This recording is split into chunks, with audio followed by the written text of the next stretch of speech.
somewhere in the Caribbean, cruising through the West Indies, where the sun shines and the trade winds blow, and the joy of living is the joy of living lazily.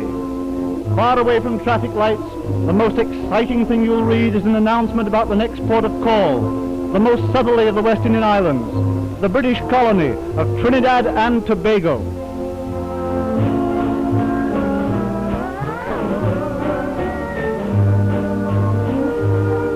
It's easy to get to Trinidad. 11 days from England, 10 or 11 from the United States, 13 from Canada, 36 hours from New York by air. A matter of seconds on a map, though that doesn't get you far. But the map shows strange, fascinating names. Port of Spain, the capital, San Fernando, the world-famous Pitch Lake, the Bocas del Dragon, or Dragon's Mouth. This is the traveller's introduction to Trinidad, through the Dragon's Mouth. 3 small, rugged islands guard the entrance to the Gulf of Paria. Through one of the channels between them, the Bocas as they're called, Columbus sailed north after his discovery of Trinidad in 1498. Today, luxury liners and freighters, sloops and schooners, smart motor yachts, fishing boats, battleships, even submarines, flying the flags of a dozen nations, meet and salute each other in this glorious gateway to the high seas. Beyond the Bocas are other small islands, and to the north and east, Trinidad's mountainous skyline. It's about 10 miles from the Dragon's Mouth to Port of Spain, the busiest harbour in the British West Indies. Ships may anchor in the Gulf of Paria or moor alongside the new wharf, but in either case, passengers quickly find themselves ashore in Port of Spain, where 70,000 of the colony's 450,000 inhabitants live. The world-famous Angostura Bitters Factory is invariably the first stop on a sightseeing tour. They show you the century-old casks in which Dr. Seagate made the original bitters. And they entertain you in their modern cocktail lounge, where all the drinks are on the house.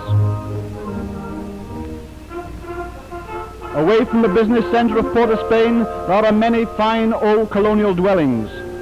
Government House, the home of the governor of the colony, was built in 1873. In 1921, the Duke of Windsor, then Prince of Wales, planted a group of palms in these gardens to mark the grave of a pet wallaby which he had brought from Australia. Government House commands a splendid view of the Queen's Park Savannah, a public playground covering nearly 200 acres. Nearby are the luxuriant Royal Botanic Gardens, established in 1820. There is a tree which the present King of England planted in 1913 when he was a naval cadet, and an orchid house, and exotic trees and palms and other plants from practically every part of the tropics. But the natural charm of Trinidad lies outside the capital, at roadside markets, where visitors may mix with villagers and sample a dozen different kinds of tropical fruit for a few cents. Conversation is mainly in English, with a musical Creole drawl.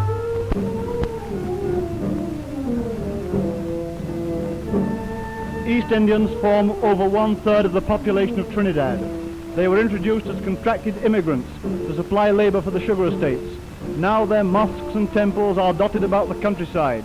Their priests, both Hindus and Mohammedans, carry on the traditions of Mother India in language, customs and religion, competing in a sense with the trend of the younger generation towards Western ideas. The Hossein festival, celebrated once a year, is a Mohammedan ritual. It is dedicated to 2 devout brothers, Hossein and Hassein, who were murdered by thieves and are now regarded as martyrs. Ceremonies are held in practically all the principal Indian villages, the most impressive being at St. James near Port of Spain and San Juan.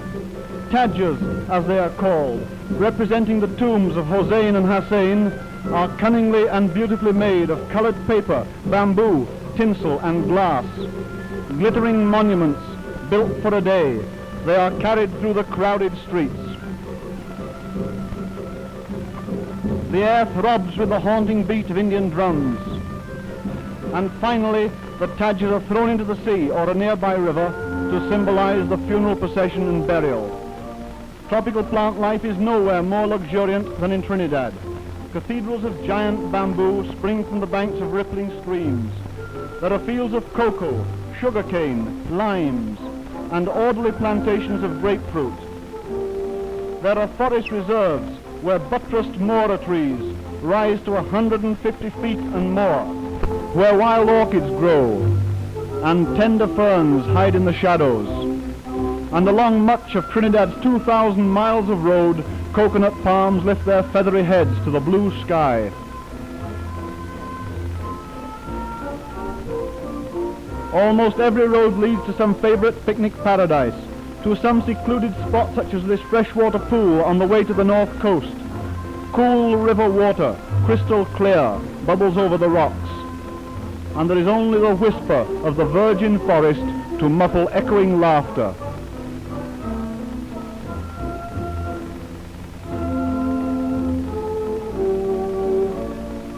It's only 10 miles drive from Port of Spain to Macarite Bay, the most popular resort for sea bathing.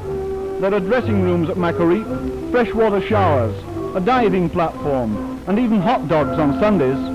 But there are scores of other bays for those who prefer solitude and their own sandwiches. Facilities for sport and entertainment include sailing in the Gulf of Paria. There are 2 yacht clubs. At regatta times, rivalry is hotter than the sun. Every race is a handicap.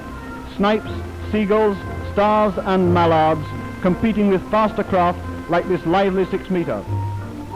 Among those who prefer to keep the sport on dry land, golf is very popular. The St Andrews Club began with 9 holes, but the course, spreading itself like a lovely carpet over the Maraval Valley, has now been laid out for 18. It'll be a strenuous round if they're all as troublesome as this one seems to be. The longer the course, the better you'll like it in surroundings such as these. For the really energetic, there is tennis at the Trinidad Country Club, equally famous for its ballroom and its bar, and also at other clubs where intercolonial tournaments are held. There's always a crowd at race meetings. Excitement runs high. They're off. It'll soon be over, but while it lasts, what a thrill. Here they come, up the straight, fighting for position, neck and neck, past the grandstand, up to the judge's box. It's all over. No, not yet. What a race. And it costs you nothing if you stand at the rails. But for many visitors and a great many people who live in Trinidad, the spice of life is found away from the towns and villages. There are scores of sweeping bays, countless rock-bound coves and inlets, where the simple pleasures of the sun, the sea, a fresh breeze, and good company build up a perfect day.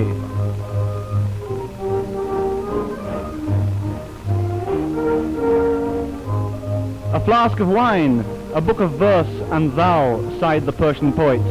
But in Trinidad, it's sun and shade, the hot sand, the cool sea, and thou, and thou, and how.